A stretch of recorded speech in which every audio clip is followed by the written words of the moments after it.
Today's show is brought to you by KetConnection.com. Purchase all of your homebrewing supplies and draft beer equipment with everyday low pricing and everyday flat rate shipping at KetConnection.com. Go to KetConnection.com right now, use our promo code HHH, and you'll get 5% off your order. That's KetConnection.com, promo code HHH. Entertaining shows with content that spreads information and sparks discourse throughout the community. This is the Pearl Media Network. Hey, welcome to the Homebrew Happy Hour. This is the show where we supply the answers to your homebrewing questions and discuss all things related to craft beer. If you have a question you'd like us to discuss on a future episode, go to homebreWhappyhour.com and click on the submit a question link at the top of the page. Or now you can call or text them in by using 325-305-6107. The voicemail box is working because I got a voicemail the other day. So in confidence, you can call that number and leave your question that way. I am your host, Joshua Stubing, and today I am joined solely by the Director of Operations at cmbecker.com, Mr. James Carlson. James, how are you doing today, my friend? I'm doing good. It's going to be a good day because I did a batch of beer yesterday, and I get to keg the Colts tomorrow. So we'll have Colts to drink when you come. That's down. right. Today's Thursday. You told me on Tuesday you're brewing. When I forget when. Like I was up there this week, and you had told me that Tuesday, which was a couple days ago, you were like, "Hey, I'm gonna brew again a batch. I have just enough time to get another batch for us to take with us to Rhode Island." Yep. And that was Wednesday. And when Todd's out of town too, it's easy to lose track of time because when he's at his desk, I get called every 30 seconds. It feels like where Todd's like, "Hey, what are you doing? Hey, what are you doing? Hey, what are you doing?" When he's out of town, I actually get way more work done. Don't tell him I said that. But I don't know if you notice whenever he's out of town, when I'm up there, I end up being there longer because I can get stuff done in this flow, as opposed to being like, "Hey Todd, you keep throwing 100 projects on me. I'm just gonna leave." Channels. Yeah, I'm just gonna leave so that I can have I get home into quietness and just knock them out, as opposed to getting stacks and stacks of flapjacks thrown on my plate. But true. But he's so busy. I mean, he's got things firing off in his head a mile a minute. And if he don't let them out, I think he's afraid he'd lose some of those ideas. But I totally understand what you're talking about. Yeah, and it is how he operates. I've known him. I just celebrated my 11th year with the man. Right. I know how he operates, and it's not like annoying to me in the sense of it was 10 and a half years ago, as much as now it's just like that's how he is. He does not bottle stuff up. It just comes out. It fizzles and pops out, and he lets you know how he feels, whether that is a project he wants you to do or when he's yelling at you, which I also have a lot of experience with. I have too. But he is, spoiler alert, Mr. Burns is not with us today. He is flying back. I don't believe he's on a plane yet, but he's on his way back from a business trip to Minnesota. Minnesota, yeah. Yeah, I think did he fly into the Twin Cities, or I don't even know where he started. I think so. Yeah. Yeah, I know he was doing vendor meetings. He is built for that. If y'all have not ever met Mr. Burns, he's built for one-on-one personal conversations. He is such a good schmoozer because he's genuine. Schmooze has a pejorative connotation to it. He's not schmooze. Like he's enjoyable to be around. So I've always known that was what he should do for, with the company. Like as it's grown and he's hired people to do this for him and this for him, I've always been like, but you have to be the one to do these meetings, man. Not just because it's your company, but because you are the best at doing it. I told him, it's over 4 years ago today. When he talked to me about joining, right, that was his ultimate goal, was to be able to get out in the field more. And I told him on the phone yesterday, I said, this is where you need to be because it's effective and it works. And so we just need to gang up on him and make sure that he can, because he did admit that was probably a better thing to do, over the course of the next year or so. So me and you, we need to get on him and tell him, look, you get out there and talk to our customers. Yeah, absolutely. No, I'm with you because, like you said, when we go on the trips together, I have a good time, but I am not a schmoozer like he is in Oh, regards you to. know me. I'm not either. Yeah. You'll see us at the bar, get a few beers in us, we'll talk to you. But other than that, He'll head first into a crowd of people. if you want to talk about like jujitsu, or for you, talk about cars and brewing, but then when business comes around, I get awkward. I'm just like, I don't want to say the wrong thing. Yeah, and I end up giving people Todd's money for free. Like, just take it. Yeah, that's marketing, right? But anyway, Todd, he's not listening. So I was gonna say it's all in good fun, Mr. Burns, but he's not. Yeah, listening. I don't think he listens to the show, does he? No, if you're not hardcore history or an audio book on a 18th century royal figure, he's not listening to you. No. I think he just did a book on communism, didn't he? I forget what book he just read. Did he? I don't. Oh, it was. He's always got a different book. When always. Always one plane. This is a great time for me to remind everybody who's watching and or listening. HomebrewCon is coming up June 27th through the 29th in Providence, Rhode Island. Booth number 719. We are very excited. We're going to have lots of delicious beer. We're going to have some giveaway stuff for you. James has already got all his giveaway stuff in hand. He's good to go. I still have to get stuff in hand for the podcast and for Homebrew Supply. But some stuff that did come in, I don't have them here, but a bunch of the stickers for Homebrew Supply came in. I'm excited about that. Have I told you, James, how I have obviously way too much expendable income, and it's not like it's a big expense, but what's that? Well, I just mean like I can spend $10 on ridiculous stuff and not think twice about it because it's like, oh, it's $10 recently. So my dad and I have been brewing more, and my dad likes the idea of we've been branding ourselves, Stubing's Brauhaus, right? Because that's German cool. and this and that. So Sticker Mule, which I hope you guys would give me money. Sticker Mule always does deals for like, this one was 50 stickers for $9. And then 10 coasters for $1. $1. Wow. 10 coasters is all you need at any given time for your home. And so I did these coasters. Oh, that's cool. I like that. It turned out not too bad, huh? Yeah, it turned out really good. Thank you. I designed those, and then I have way too many. They gave me more than 50. That's how they always operate. But they gave me a ton of stickers. In hindsight, I was like, I wish they would have done 10 stickers because I don't need even 10 stickers. I don't know where you put stickers. I put them on you can sneak around and put them on people's bumpers. Perfect. And then people, it'll be this mythological thing. Where is Stubing's Brauhaus? I don't know what does Brauhaus even mean? We're in America. What is wrong with that guy? And isn't he? You need to start getting. You could do merch. Oh, totally. Have the T-shirt and the stickers and the coasters. We're on the right page. Mythical place, we're on the right page together, my friend, and that this is all I want to one day. I always keep saying, I'm only joking about, I want to do the brew thing with me and my dad, and we're only gonna have Alt and Kolsch. This is the beginning, my friend. There you go. It all starts with a poorly designed sticker, but yeah, we will have Sticker Mule sent us a bunch of our homebrew supply stuff I ordered. So we'll have all that. And once the Homebrew Happy Hour stuff comes in, I'll have a sign up at hombrewhappyhour.com/sign up for you to be able to claim your swag if you're going to be in Providence, Rhode Island for HomebrewCon. We already talked about the Alt Brew book. We already talked about the brew days, video room. I mentioned on our Instagram how we are redoing that room to make it a production room. Got a lot of good feedback. And I like the idea of the black wall with the logo. I think that'll look cool. I do too. I think that's our best bet for. A lot of people are like, oh, the green screen. And, I am no stranger to green screen. The only thing I always worry about is when we use that room for photography, I don't want that hue of green coming on any of the photos, any chance of it, because I believe it's more reflective. But also, too, I have killer green Hawaiian shirts I won't be able to wear because it'll just green screen me out. And then I'll just be a floating head.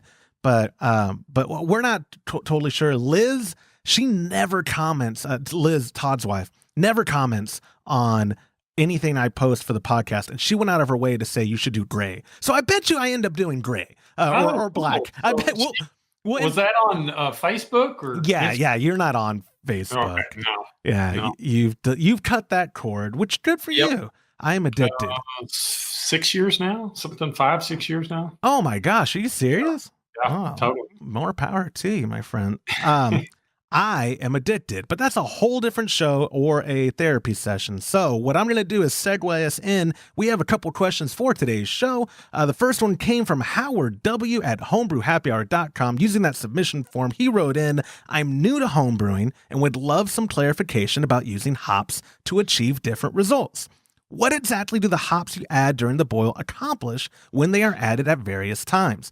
What does dry hopping accomplish, and why would I ever want to do it? If these are too broad, I apologize, but anything you can send my way to help would be cool. Prost, Howard.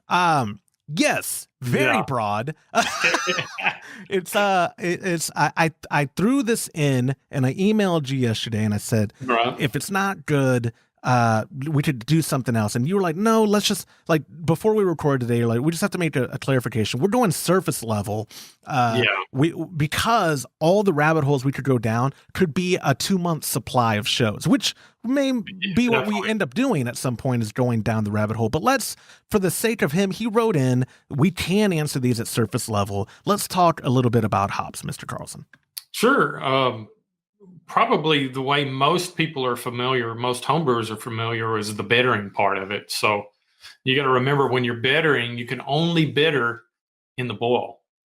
So there's a chemical change that takes place when they're boiled, and that change is what creates the bitterness. So you're not going to get that in an aroma, which would be at the end of the boil, or a dry hop, which is, there's essential oils that are also in there. That doesn't have anything to do with the bittering. That has to do with the bouquet, or the aroma, and the flavor of the hop is what they call that. And so basically, if you want to use hops to bitter, you use it in the boil.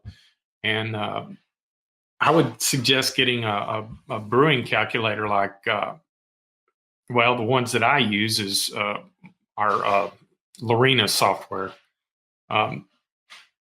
Brewer's Friend, sorry. They've got good.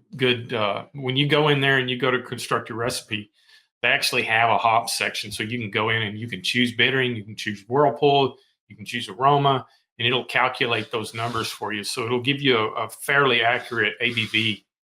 I do not calculate hops without using a software, because it's pretty. There's a lot of math. You can do it on your own, but it's just easier to load the information on a brewing software. In the old days, to interject really quick, was it because they were meticulously good at math, or was it a lot of guesstimation, let's just do this, or was it not a lot of hop manipulation? Was it just very straightforward, we're only using a little bit anyway?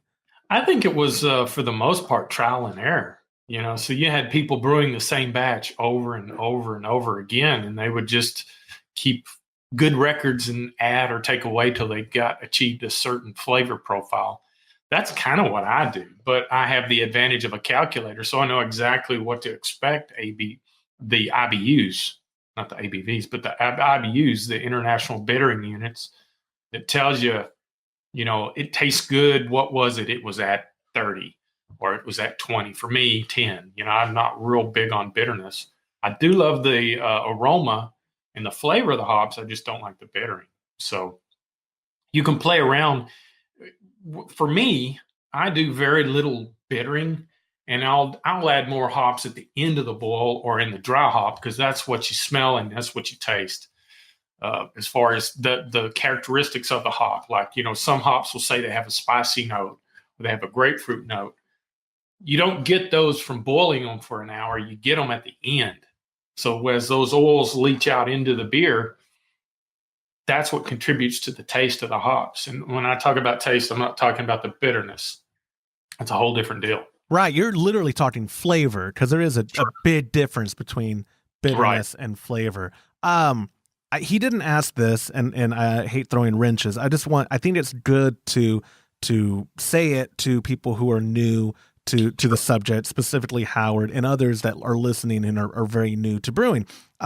Would you say that there are standard hops that lend themselves better to only bittering and are not really the aroma part of the brewing process? Oh, absolutely. They have hops are listed as a bittering or aroma hop.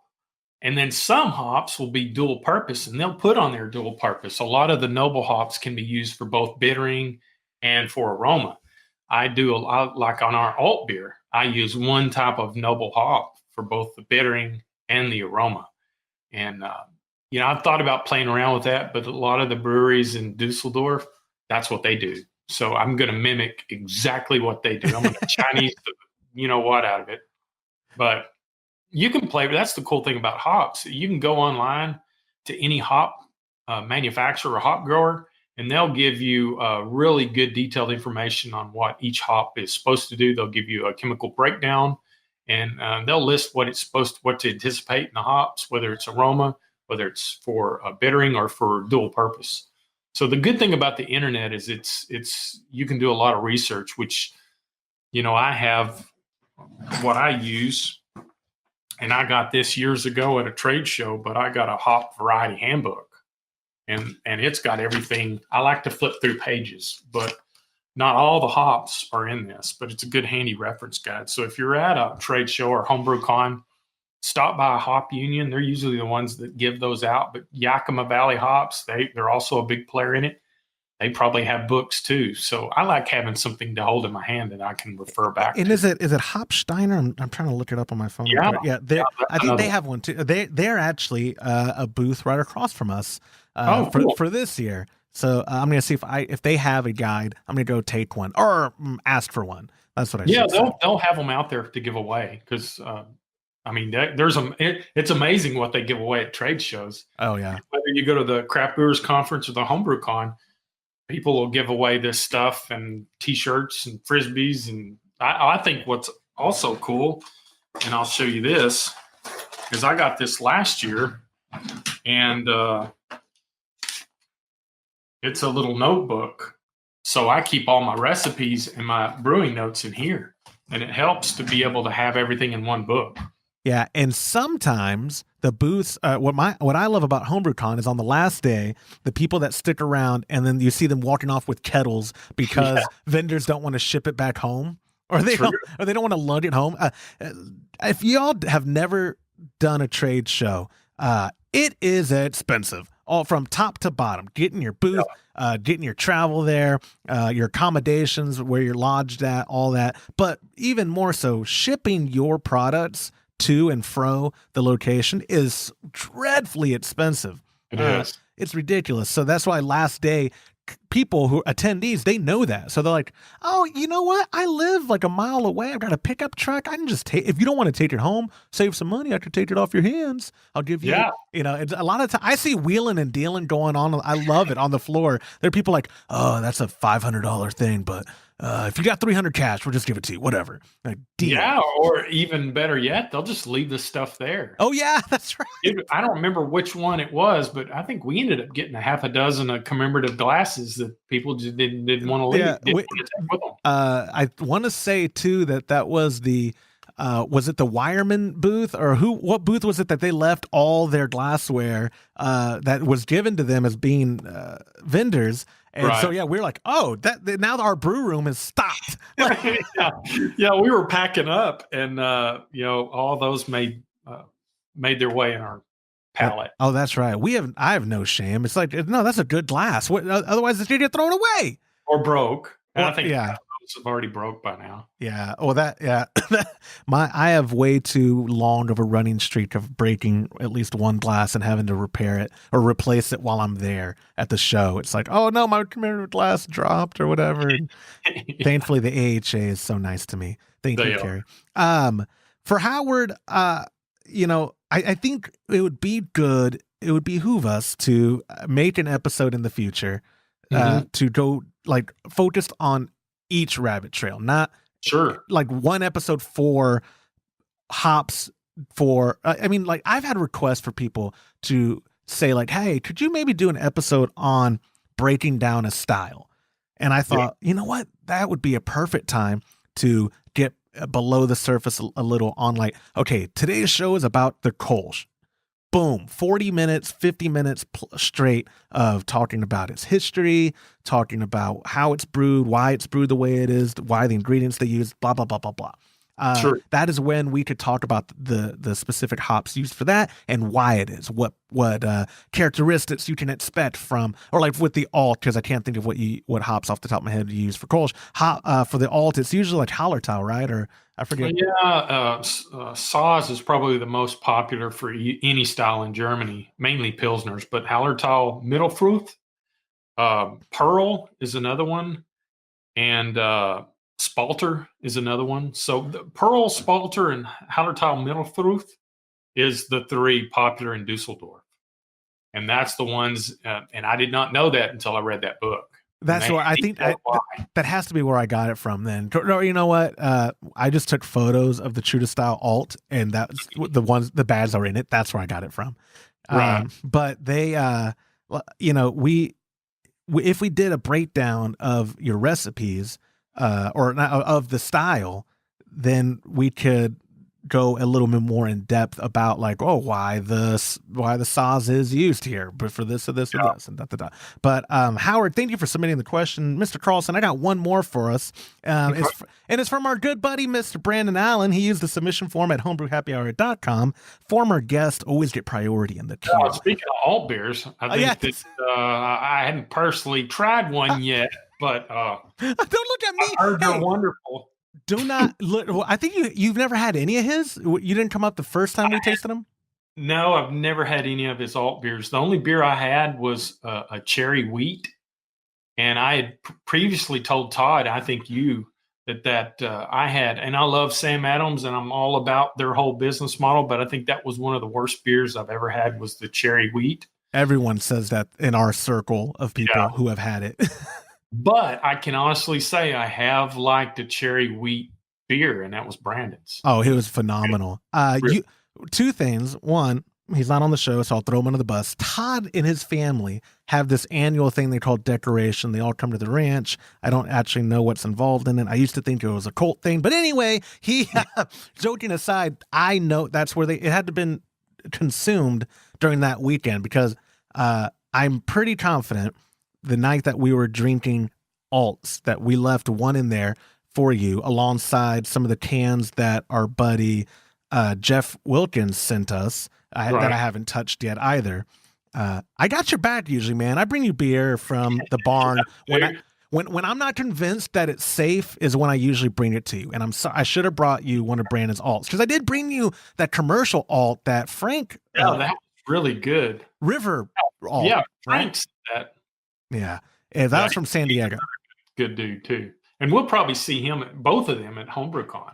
I hope. I would be surprised not to see him. Yeah, I hope so. But so Brandon did write in, and he wrote, just want to start out by saying you guys are awesome. Thank you for all the help and support you've given me with my brews. I really appreciate it. Side note, he's only talking about James. I've never helped him. Oh, whatever. Yeah. So I've done a cream ale a few times, but never have done a cereal mash with it. Some say you always have to do one when working with flaked maize. I've always had pretty good luck with them, single temp infusion or doing a step mash, but I'm wondering, what more am I going to get out of my beer by doing the cereal mash than the ways I've been doing it? I have done the 60-minute mash at 152 degrees, and the brew I just had was step mashed at 133 degrees for 15 minutes, 145 degrees for 20 minutes, and 155 degrees for 40 minutes. Step mash has a little more DMS than previously, but still low, which is acceptable for the style. It seems to have a little more body as well. What are your thoughts on cereal mashing? I like that Brandon and you, he reminds me a lot of you, only because you guys are too humble about, like, y'all still both consider yourself, we're just novices. We're just figuring this out. But when you read how y'all talk, when I at least hear how y'all talk about brewing and the process, is flying over my head. It just so happens that he almost duplicated exactly what I do on my step mashing for the alt beer. Really? Yeah. I do 133 degree protein rest, and then I'll do 144, which is your beta rest. But I actually do, I split those in half. So I'll do a 30-minute at 144, and then I'll do a 30-minute between. Sometimes I'll do 158 to 160 in that. So, but Brandon, I can tell you what I would do if I was you. I would flip flop and do a little more beta and less alpha, because that's where you're getting your body. So if it's got too much body, I would back off the length of time that you're doing your alpha mash, because that's what creates the body and the longer sugar chains, and see what that happens. I think everything else you're spot on. Now, I have never done a cereal mash. I've only used flake maize, and it seems to work fine. I don't really see a need to do a cereal mash. I've read about it and thought about doing it, but we've had good results the times that I have used corn. Don't really see a need to do it. Can you describe, because obviously I know, I just need you to say it for everyone else listening. What exactly is a cereal mash? And I don't really know. In fact, it's been so long since I've actually read about a cereal mash, but basically you're just doing a porridge of corn, and you could do, you're steeping corn is what you're doing to try to create those, whatever it is that they do with flake maize. But once again, I've never done it. I've read about it, but I've never really sat down and researched it. But I can definitely do that. And I don't believe I've ever even brewed a cream ale, or like what is it about? What is it about the style that makes people do the? You said if corn is involved, that's when a cereal mash would be utilized. Right. Yeah, and it also lends to the smoothness and the taste of that particular style, but never went down that direction, so I don't really have a reference for that. He probably knows more about it than I do. And he would say, "No, I don't," and then y'all would both go on and on, and the rest of us would just be like, "Oh, why won't these guys stop being so humble and just admit that they're way better?" But bottom line is, I don't quite know enough about that to really try to talk like I'm a professional about it, because I just really haven't. I kind of stick in my own little area of brewing, and I think a lot of people are that way. One thing that's cool about Brandon is he broadens his horizons in regards to homebrewing. Man, I'm just stuck in that German beer profile, and I consistently try to make that better every time we do a brew. My friend, I am stuck there too. We are. Well, I'm not. You're the one though. You drugged me into it. I wasn't kicking and screaming. You're more like the it clown with the balloon. Like, come on, man, come down here. Yeah, come on, yeah. And I was like, oh, okay. And now I'm stuck. I'm telling you, I like the brewery in Fredericksburg. I still haven't gone to Altstadt. Their lineup is an alt, a Kolsch, and a lager. Yeah, and they have a sticky alt too. Sounds good to me, man. Sounds like a winning combination to me. When you have a good Pilsner and you have a good Kolsch and you have a good alt beer, I don't know if you need it. To me personally, I don't think it gets any better than that. Maybe an ESB, a good English bitter, and I'd be set. You guys, by the way, have been killing it with the ESBs y'all been brewing. That one that is fermenting at Todd's house. I believe you were there for that brew day, right? That was the very first brew on his new system, and he's got a hell of a setup now. Did you taste it at all pre-carbonation? No, I left when we pitched the yeast, and I haven't been back since. I don't believe did he carb it yet? Did he keg it and carb it, or is it still sitting in the fridge? I think he did keg it, because he brewed another beer last weekend with his friend of his. The first beer he ever brewed when he was younger, the guy that he brewed that beer with, he brewed a batch last weekend. That's right. How cool is that? Mr. Eric Saviner, that's right. Yep. And I believe that's who he brewed it with. Yeah, that was Eric. That's awesome. He probably didn't want you telling me that there's ESB on tap there. But now that I know that, I'm coming up again this coming week. So you're going to be here Monday? I'm going to be there Monday, correct. Cool. Because of HomebrewCon, there's just so much to do. And Todd is about to leave us again for Hawaii. Hawaii, right? Next week, isn't it? Yeah, he's leaving, and they're gone for like 10 or 12 days, I believe. Yep. And then you said that we have to have that out by the 19th of June. That's the very last potential pickup day. That's when we need to have the beer, picked up. Right. That is to be guaranteed at our booth in time to set up is the 19th. Yeah, because I don't want it sitting in a hot warehouse for 10 days. No, we don't. I agree with you, and getting it refrigerated and all that. There's a lot of there's a lot of logistics we're still figuring out. But Sure. I'm so excited though that there is going to probably be ESB. Is there going to be Kolsch up there for me too? Oh yeah. In fact, I did 2 separate batches. I did a batch of Kolsch last Friday, a second pitch. It's even better than the first batch. Oh my gosh, that was the one it was beer for everybody, and I'm thinking about maybe keeping that for HomebrewCon, and then the first batch. I don't know what it is about the second pitch. It just makes a better tasting beer. dude, I am so pumped. And then I believe there is going to be Alt still on tap. He had it last time I was there. So Yeah. my Monday night, if all goes well, it looks like it's going to be Kolsch, ESB, and Alt. There you go. Who's looking? All you need is a Pilsner, my friend, I'm living my best life now. I have cigars. There's puppy dogs out there at the ranch.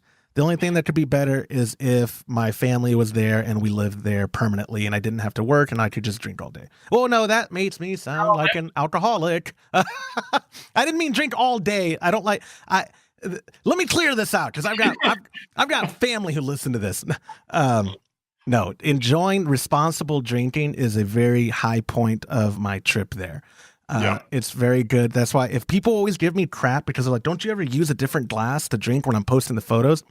2 reasons I like using a Kolsch glass. 1, I think they look cool. I think beer looks cool. And also 2, I like drinking in 7 or 6 point whatever ounce increments. So I forget. It's the short Kolsch. So those are like 6.9 ounces, I think. I don't think they're more than 8. So right, they're definitely under 8. I want to say they're if they're not 6 point something, they're very low 7. But either way, we'll round up. I like drinking in 8 ounce increments because I can enjoy a beer at the pace I like to drink beer in those without it getting weird and warm. Like when I pour 20, that's a lot of beer, and you're committed to that right there. It warms up, it flattens out. It's just. You get a better experience if you're drinking small amounts. And to me, it's all about the taste and not the effect. Exactly.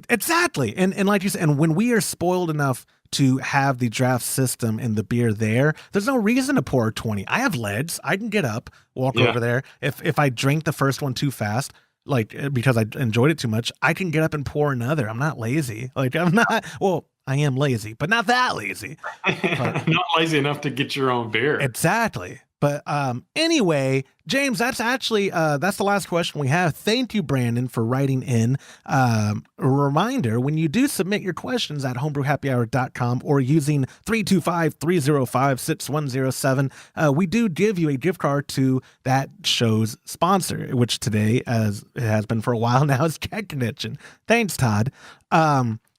I will see you, my friend, soon. I appreciate your time, and I'll catch you on Monday. All right. And that will do it for this episode of the Homebrew Happy Hour. If you have a question you'd like us to discuss on a future episode, visit homebrew.happyhour.com and click on the Submit a Question link at the top of the page. Or now, like I said, you can call or text them in by using 325-305-6107. Thank you to our show sponsor, kegconnection.com, for supporting the podcast and the homebrewing community. Go to kegconnection.com, use the promo code HHH, and you're going to get 5% off your order. Reminder, that is site-wide. 5% off your order using the promo code KegConnection, HHH at kegconnection.com. I'm fumbling everything. On behalf of the absent Todd Burns, the present James Carlson, and the Pearl Media Network, I'm Joshua Stubing. Thank you for listening.